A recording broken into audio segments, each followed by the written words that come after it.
I think I'd quite like to meet some proper Aborigines. It amazes me the way that these people still live like cavemen did years ago. They waste nothing. They have a use for everything. I saw some pictures in the paper about some tribe somewhere who chucked their spears at a helicopter that tried to land close to them. If the tribe got annoyed with you, they would let you know that they were annoyed by shaking their knob at you. That's what they do. Oh, God! See, that's like a proper guide thing. Just in case you ever meet one, they start doing that. Karl just ends that chapter by saying, I don't know what the women do if they get annoyed. Oh, God! Oh, God! Within this new Karl book, of course, there are extracts from his famous diary. This is... You've actually been to Madeira, have you? Yeah. Okay, so this is a bit more of a factually accurate, informative chapter on Madeira. September 30th. Going away with Suzanne's mum and dad. We're meeting them at Madeira Airport as they're flying in from Manchester. The plane was full and I had a headache. There was a baby sat behind us that was crying its eyes out for the whole flight. Oh. The mother of it said it was upset because its ears were hurting. So were mine.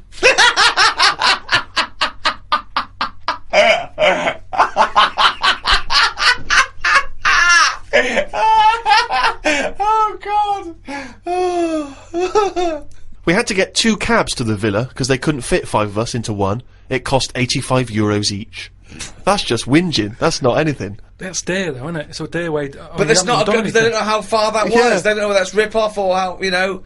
It's just letting you know that. What? You don't know what the distance was. If it was a mile, it's a rip-off. If it was 25 miles, it's a bargain. And you know you can't get 5 of you in one cab. It's all little things that might help you on a journey. Yeah.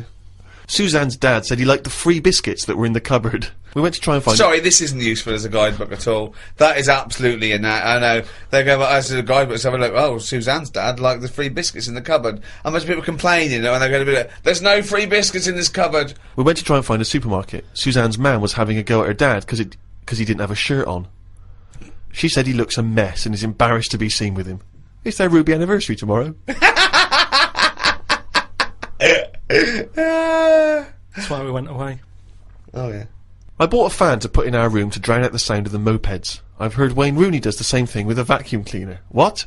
To drown out the sound of vacuum cleaners, or he puts a vacuum cleaner in his room to drown out the sound of the mopeds? If you've just got a noise that's constant, it makes you nod off.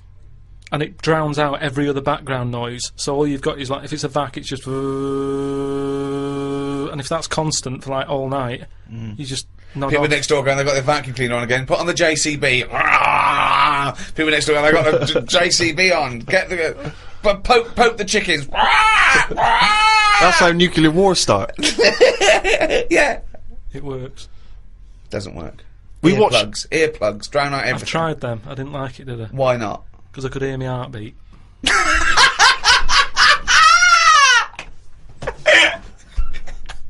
Oh, you're such a strange little creature. Oh. We watched Jerry Maguire in Spanish.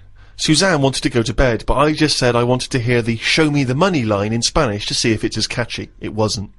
October 3rd. Sorry, it's Portuguese or Spanish? I don't know what they're speaking in this country. Madeira. So it's Spanish and Portuguese, is it? It's Portuguese, isn't it? I think there's a mix. I think you get people going on Portuguese, holiday. I think. Yeah, but you get Spanish people going there. Oh, okay. So they sometimes show television programmes for possible Spanish holiday makers. Is that what you're saying? Or have you just got this factually inaccurate because he's a load of old toss? Oh, God. Amazing. Oh. October 3rd. Didn't do much this morning. Just think about this.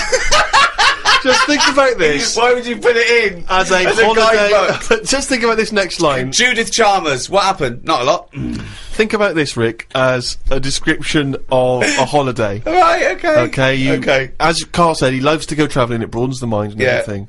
This is what he did. He's there with his family, he's in Madeira. Didn't do much this morning. Just sat by the pool, saving insects that flew into it. I'm gonna die like fucking Noah. That's crazy. Nothing. How were you saving them? Did you wait for them to hit the water, then fish them out, or you grab them in the air? Just see the legs going. Oh, God. Stuck my finger on the top. They grabbed on, lifted it off. And what? When it, like some sort of insect lifeguard, you'd see someone land and you'd go, right, that's me, dun, dun, dun, dun, dun, dun, dun, dun, and you'd go in there. But it's hard to turn a sort of a blind eye to stuff like that, because you know that's something, you know, you're witnessing death. And if you can save something, you do, don't you? You do your bit. And at night, I'd sort of think, have they learnt the lesson, or will they be back, and will they be dead in here tomorrow? But if they can get an extra day, I've done my bit. I can't do more than that. I'm on holiday, do your bit. I'm lucky enough to see the world, do your bit. I love it. I did my bit. I love it. I love it. I love the fact that he was running around saving flies and things.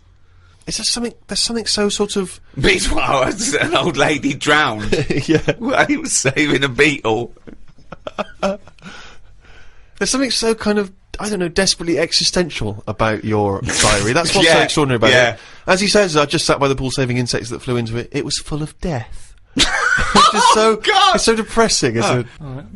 We walked round the shops. Suzanne's dad bought 2 packets of the biscuits he'd like to take back home with him. Suzanne's mam bought a tin of corned beef. It was a bit of a boring day today. Jesus. There was a dead bird out the back. Oh, no. Where were you, Carl?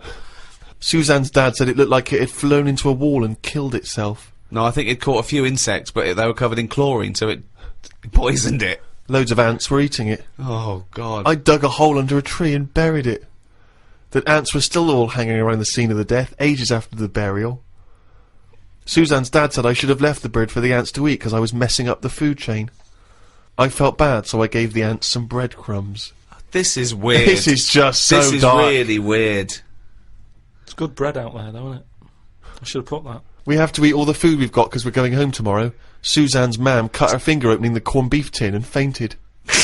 Sorry, this is really weird. Why do you have to eat all the food? Isn't this like, what was it, what's that film, the Amityville Horror, where there's like a haunted house and there's dead insects and ghostly children walking through the corridors, old people fainting, insects. I'm just saving the insects, mother.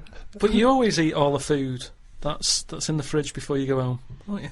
It's all there to be eaten. She bought some pikelets, which I've never had them. They like squash crumpets. Right, okay. Start again. Start the whole thing again. She bought some what?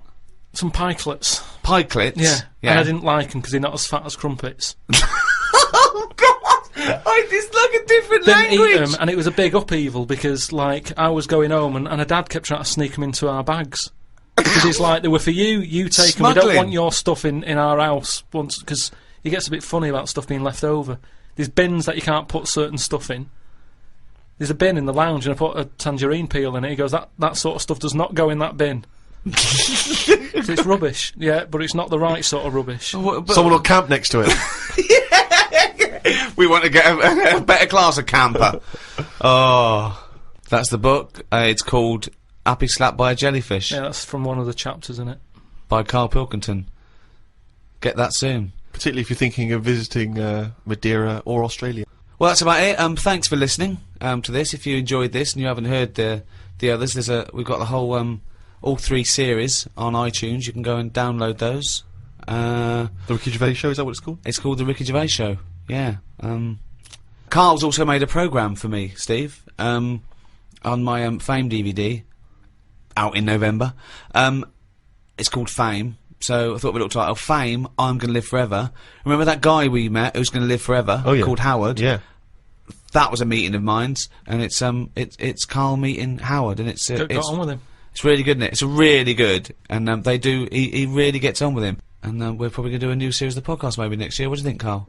If you're not too busy making this film with Clive Warren, We'll see how it goes. Go- Don't plan anything. yeah, just check out rickygervais.com.